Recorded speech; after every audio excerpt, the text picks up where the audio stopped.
the 8th Regiment of Foot. That's the regiment that was stationed here in the 1770s. And the weapon that we're carrying, by 21st century standards, is not a very good weapon at all. But by 18th century standards, this is actually a pretty good weapon to have. And we'll talk about the reasons why that is the case. So usually in warfare today, we think of everybody kind of spread out, maybe hiding behind rocks and trees. You've got the individual accurate fire. In the 18th century, warfare is different. That's because of the weapons that you're carrying. Now in the 18th century, yes, people did have rifles. They were around. Rifles actually go back to the 1500s, maybe even slightly earlier than that. So the technology did exist to have rifles, but the problem with rifling is that you have to use a very, very tight fitting bullet. Pretty much one the exact same diameter as the barrel itself. So sometimes you actually might have to stand there with a rod and a mallet and beat the ball down the barrel. So a rifleman in the Revolutionary War, he can get off maybe about 1 shot a minute. It is one very accurate shot. You do have people who are trained to hit their targets at 200, 300, or even 400 yards. But rifling is also rather expensive. It takes much more time to make as opposed to putting basically a pipe onto a piece of wood, because that's what this is. This is a smooth bore here. A musket, smooth bore, same thing. So rifles have the rifled bore, but smooth bores, as the name implied, they're what? Smooth bore. So on the inside is just what you see on the outside as well. Now this will affect our accuracy. Just like the rifling makes the ball much more accurate, with no rifling in here, we're not as accurate. And with the British soldiers, they're actually using an undersized musket ball. So you're talking about a 75 caliber weapon, but a 69 caliber musket ball. So you would be expected to, at 100 yards, I mean, you could hit a target the size of a man. So it's not really a tack driver, this weapon. You're not going to be able to fire at an axe and have the ball hit the axe and split off into two because you hit it right on the edge of the axe there. So these are not necessarily the most accurate weapons, but the British military realizes that. And they also realize that this particular ignition system, the flintlock right here, is not necessarily the most reliable weapon to have, at least not by today's standards. The way that the flintlock works is you have a piece of flint right here, and opposite, a piece of steel. So when flint and steel strike together, what's created? Spark. So these sparks fall down into this pan here. They ignite some gunpowder. That explosion shoots through a small hole, ignites the main charge in the barrel. However, any number of things can influence the reliability of this weapon, or lack thereof. Daylight today, it's a little bit windy. Maybe we might get some rain. High humidity, even snow, those can all affect the reliability of this weapon, plus a number of other things. Maybe your flint isn't sharp, maybe the sparks don't fall in the pan, maybe the touch hole is clogged, so on and so forth. So about 1 in 4 or 1 in 5 times when you would pull the trigger, you would get a click. Nothing would happen.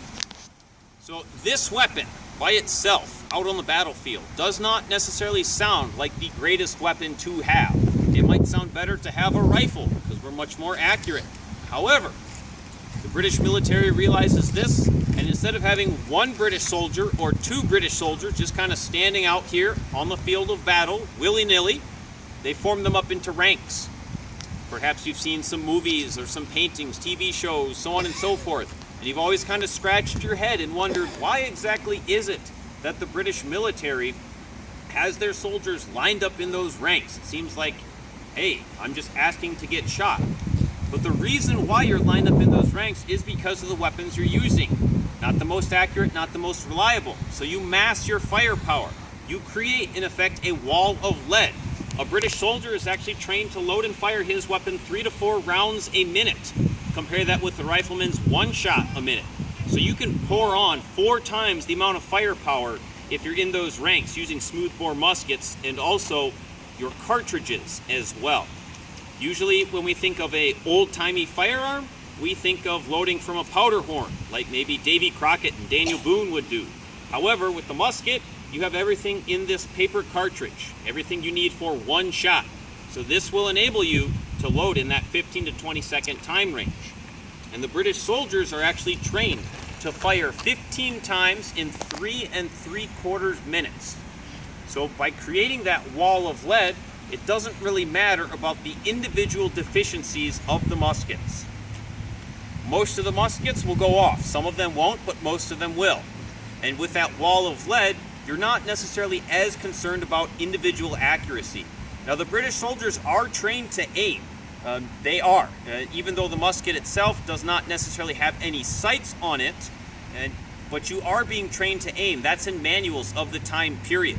And specifically in the present command, you don't just kind of tilt your head away and just kind of point it up there and like, well, we hope we hit something. You are taking aim on a target downrange, because as I mentioned, you are expected to hit that target. Now, again, not necessarily the size of something like a button, but a man-sized target. So we can see that this weapon actually is a pretty good weapon to carry into battle. There's another feature as well, which is right up here. This is a bayonet lug. So you can simply take your bayonet and affix it onto the end, and all of a sudden you have now kind of two weapons in one. The musket for long-range fighting, and then you have the bayonet as well for getting in close.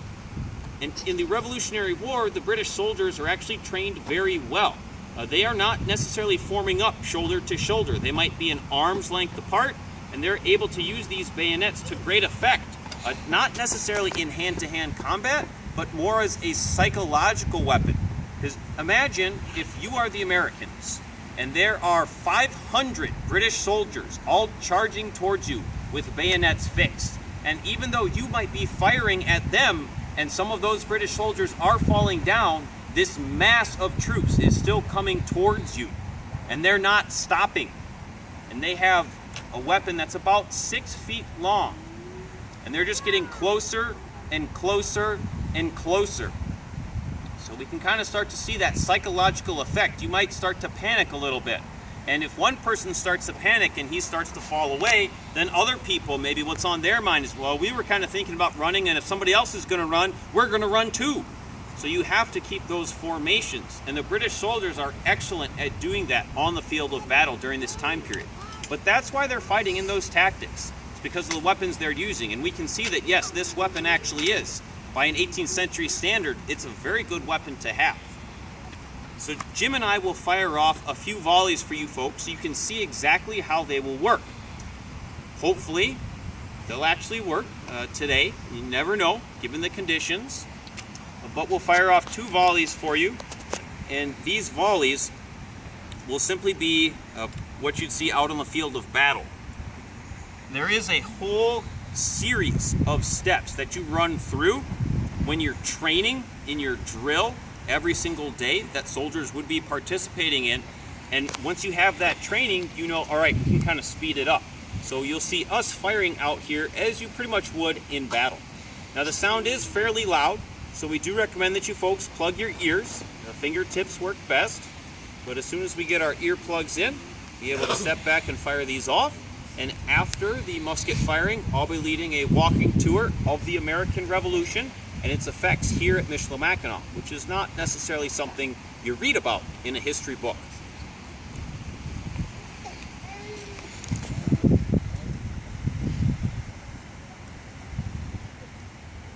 Attachment, take care, prime and load.